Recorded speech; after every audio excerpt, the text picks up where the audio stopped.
చలో next, phone tapping పై కేంద్రం serious అట. సో ఫోన్ ట్యాపింగ్ మీద కేంద్రం సీరియస్ అయిందట. రంగంలోకి దిగిన సెంట్రల్ ఇంటెలిజెన్స్ విభాగాలు. ఫామ్ హౌస్ కేసులో బీజేపీ ముఖ్య నేత బిఎల్ సంతోష్ను ఇరికించేందుకు చేసిన కుట్ర పైన వివరాల సేకరణ. మాజీ పోలీస్ అధికారుల స్టేట్మెంట్లపైన ఆరా. పలువురు బీజేపీ అగ్రనేతల ఫోన్లు ట్యాప్ చేసినట్లు అనుమానాలు. సాఫ్ట్వేర్ డివైజెస్ ఎక్కడ కొనుగోలు చేశారనే దానిపై ఎంక్వైరీ. కేసును సిబిఐకి అప్పగించాలని బీజేపీ నేతల డిమాండ్. ఇప్పుడు ఈ సాఫ్ట్వేర్ కానీ డివైజెస్ కానీ ఇజ్రాయెల్ నుంచి తెప్పించారు అన్న ఒక వార్త వచ్చింది. మరి ఇజ్రాయెల్ నుంచి ఎట్లా తెప్పించారు, నిబంధనలు ఉల్లంఘించి తెచ్చిర్రా, ఎట్లా తెచ్చిర్రు అన్న దాని మీద వాళ్ళు ఎంక్వైరీ చేస్తున్నారు. ఒకటి. రెండోది, కేసీఆర్ ఏం ప్లాన్ చేసిండు, బీజేపీని బ్లాక్మెయిల్ చేసి తన కూతురు కవిత మీద ఉన్న ఈడీ కేసుల నుంచి బయటపడేసే ఒక కుట్రని, ఒక మార్గాన్ని ఎంచుకున్నాడు. అది బెడిసి కొట్టింది. ఏం జరిగింది, యాక్చువల్గా పైలట్ రోహిత్ రెడ్డి ఈ ఫోన్ ట్యాపింగ్ ద్వారా బీజేపీకి వెళ్ళాలి అని వాళ్ళు టచ్లోకి రావడమో, ఈయన టచ్లోకి వెళ్ళడమో ఏదో చేసిండు. అది ఫోన్ ట్యాపింగ్ ద్వారా తెలుసుకున్న కేసీఆర్ ఒకరోజు పైలట్ రోహిత్ రెడ్డిని ఫామ్ హౌస్కి పిలిపించిండు. ఫామ్ హౌస్ కాదు, ప్రగతి భవన్కి అనుకుంటా. పిలిపించట్లనే రౌండ్ టేబుల్ మీద కూర్చొని మిగతా ఆఫీసర్లను కూడా పిలిపించినట్ట. మరి నాకు తెలియదు, ఆనాడు చెప్తున్నది ఏంటంటే డీజీపీ మహేందర్ రెడ్డి కూడా అదే ప్లేస్లో కూర్చున్నాడని. కూర్చున్నప్పుడు ఆయన, ప్రభాకర్ రావు వీళ్ళందరూ కూర్చున్నప్పుడు, సో మన పార్టీ మీద భారీ కుట్ర జరుగుతున్నది, మన ఎమ్మెల్యేల మీద పడ్డారు, ఇగో పైలట్ రోహిత్ రెడ్డికి ఫోన్ వచ్చింది అన్నట. రోహిత్ రెడ్డి ఫీజులు ఎగిరిపోయినాయి అంటే రోహిత్ రెడ్డికే తెలియదు. అరే నేను మాట్లాడింది వీళ్ళకట్టే తెలిసిందని ట్యాపింగ్ ద్వారా తెలుసుకున్నాడు. తెలుసుకొని ఏం చేసిందంటే ఇక దొరికిండ్రు అని ఒక స్కెచ్ గీసిండిగా. మొత్తం ప్లాన్ ఏంటంటే పైలట్ రోహిత్ రెడ్డికి చెప్పిండు. అంటే వాళ్ళు కూడా ఏంటి, రోహిత్ రెడ్డితో పాటు ఇంకొక కొంతమంది ఎమ్మెల్యేలు వస్తే బాగుంటుందని ఒక ఆలోచన చేసినట్టున్నారు ఏదో. సో ఏం చేసిండు కేసీఆర్, ఇక సామాజిక వర్గాల వారిగా ఒక దళితుని, ఒక గిరిజనుణ్ణి ఇట్లా పెట్టి రోహిత్ రెడ్డితో పాటు యాడ్ చేసి ఆ నలుగురిని బీజేపీగా ఇట్లా ఎమ్మెల్యేలను కొనడానికి ప్రయత్నం చేస్తున్నది ఒక స్కెచ్ గీసిండు. ఇందులో భాగంగా ఆ స్వామీజీలని వాళ్ళని వీళ్ళనంతా రంగంలోకి, ట్రాప్లోకి దించిండు.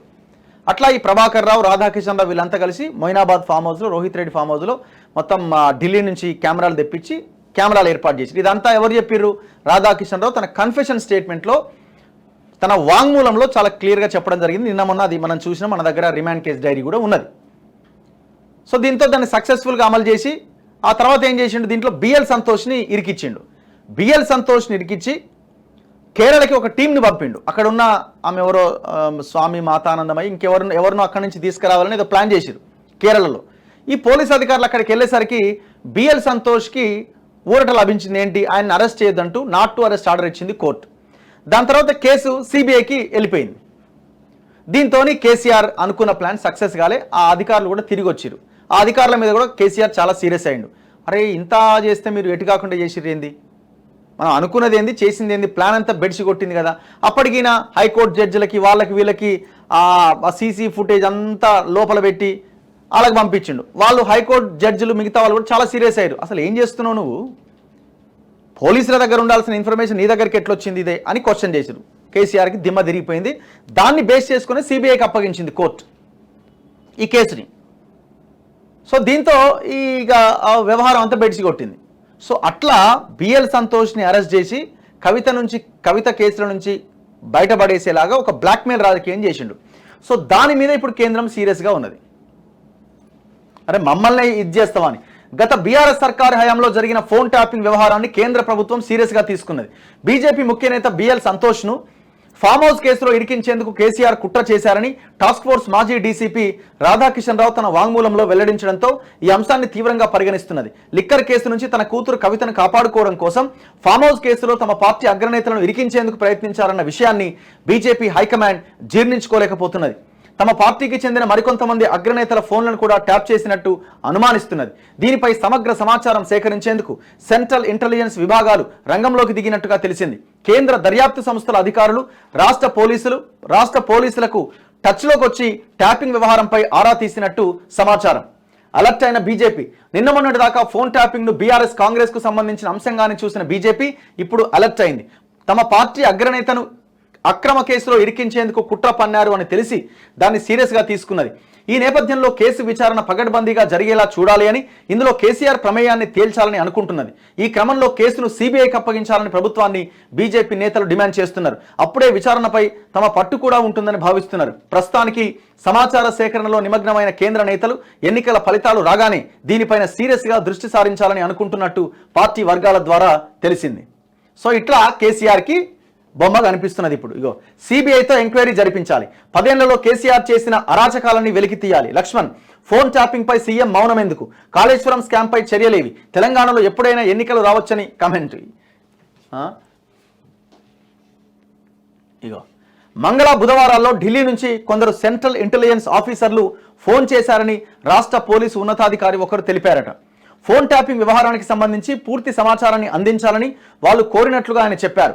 మాజీ డీసీపీ రాధాకిషన్ రావుతో పాటు ఈ కేసులో అరెస్ట్ అయిన ఇతర పోలీసు అధికారులు విచారణలో వెల్లడించిన వివరాలు అందజేయాలని అడిగినట్టుగా పేర్కొన్నారు. ఇక నిన్న మొన్నటి వరకు ఫోన్ ట్యాపింగ్ వ్యవహారంతో తమకు పెద్దగా సంబంధం లేదని భావించిన బీజేపీ రాష్ట్ర నేతలు అక్రమ కేసులో తమ పార్టీ నేతలను ఇరికించేందుకు కుట్ర చేశారని తెలియడంతో అలర్ట్ అయ్యారట. ఎక్విప్మెంట్ ఎక్కడిది? ఎవరి ఫోన్ అయినా ట్యాప్ చేయాలంటే దానికి అనేక రూల్స్ ఉంటాయి. ఉగ్రవాద కార్యకలాపాలు, దేశ భద్రతకు సంబంధించి ఫోన్ ట్యాపింగ్ చేయాల్సి వచ్చినప్పుడు కేంద్ర హోంశాఖ అనుమతి తీసుకోవాల్సి ఉంటుంది. రాష్ట్ర స్థాయిలో ఇలాంటి కార్యకలాపాలతో పాటు కొన్ని సీరియస్ నేరాల ఇన్వెస్టిగేషన్ సమయంలో ట్యాపింగ్ అవసరమైతే పోలీసు ఉన్నతాధికారుల అనుమతి పొందాల్సి ఉంటుంది.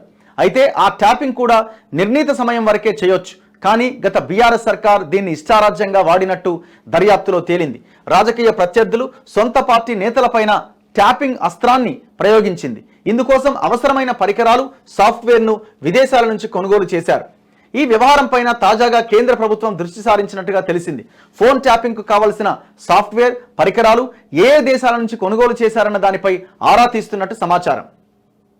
ఎన్నికలే టార్గెట్గా ట్యాపింగ్. ఇప్పుడు ఇది ఈ పరికరాలు ఎట్లా తెచ్చారన్నది తేలిస్తే ఈ కేసు ఇంకో రకంగా మూవ్ అయ్యే అవకాశం. దీంట్లో మనీ లాండరింగ్ జరిగిందా, ఎట్లా ఎక్విప్మెంట్ కొన్నారు, ఎక్కడి నుంచి కొన్నారు అన్నది తెలియాలి. ఇది ఇజ్రాయెల్కి సంబంధించిన సాఫ్ట్వేర్ రకరకాలుగా చెప్తా ఉన్నారు.